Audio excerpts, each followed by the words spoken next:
அடிப்படை அறிமுகம் மற்றும் பொதுவான நேர்காணல் வாக்கியங்கள். பேசிக் introduction and common interview phrases. ஒரு இன்டர்வியூவில் பேசிக்காக எப்படி உங்களை இன்ட்ரடியூஸ் பண்ணிக்கிறது அந்த வாக்கியங்களை பார்ப்போம். அண்ட் காமனாக இன்டர்வியூவில் என்னென்ன வாக்கியங்கள்லாம் யூஸ் பண்ணணும் அதை பற்றி இந்த லெசனில் நம்ம பார்க்கலாம்.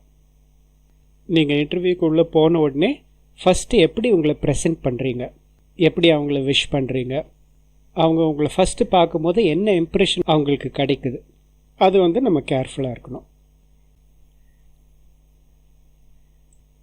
ஸோ ரூம்குள்ளே போன உடனே இன்டர்வியூஸை பார்க்கும்போது நீங்கள் வணக்கம், என் பெயர் ஸோ அண்ட் ஸோ நீங்கள் சொல்லுவீங்க இல்லையா, அதை இங்கிலீஷில் எப்படி சொல்லலான்னு பார்ப்போம். ஹலோ, மை நேம் இஸ், உங்கள் பேரை நீங்கள் சொல்லலாம். ஹலோ சொல்லலாம், இல்லைன்னா குட் மார்னிங், ஒரு சப்போஸ் இது ஈவினிங்காக இருந்ததுன்னா good evening. My name is Ramesh, my name is Mahesh, உங்கள் பேர் என்னவோ அது நீங்கள் சொல்லலாம். இல்லைனா அவங்களையும் அட்ரஸ் பண்ணி சொல்லலாம். Good morning sir, my name is so and so. இல்லைனா good morning madam, my name is Ramesh, my name is Mahesh. அந்த மாதிரி நீங்கள் அவங்கள அட்ரஸ் பண்ணியும் நீங்கள் சொல்லலாம். அண்ட் நீங்கள் அதை சொல்லும் போது ஒரு நல்ல ஸ்மைலோட காமாக இருந்து நீங்கள் சொல்லணும். ஒரு மாதிரி பதட்டப்பட்டு ரொம்ப டென்ஸ்டாக இருந்து அப்படி சொல்லக்கூடாது. ஒரு காம் மேனரில் நல்ல ஸ்மைலோட good morning, my name is so and so நீங்கள் சொல்லலாம்.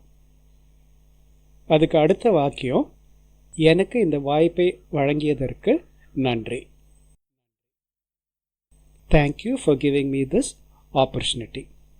அவங்க இந்த இன்டர்வியூ அட்டென்ட் பண்ணுறதுக்கு உங்களுக்கு ஒரு வாய்ப்பு கொடுத்துருக்காங்க. ஸோ அதுக்காக நீங்கள் அவங்கள தேங்க் பண்ணுறீங்க. Thank you for giving me this opportunity. இந்த மாதிரி இன்டர்வியூவில் நீங்கள் பேச வேண்டிய ஆங்கில வாக்கியங்கள் இன்னும் நிறைய பார்க்கணுன்னா அந்த ரெட் ஏரோக்கு நேராக இருக்கிற வீடியோவை கிளிக் பண்ணுங்கள். இல்லைன்னா டிஸ்கிரிப்ஷனில் இருக்க லிங்கை கிளிக் பண்ணி அந்த வீடியோ பாருங்கள்.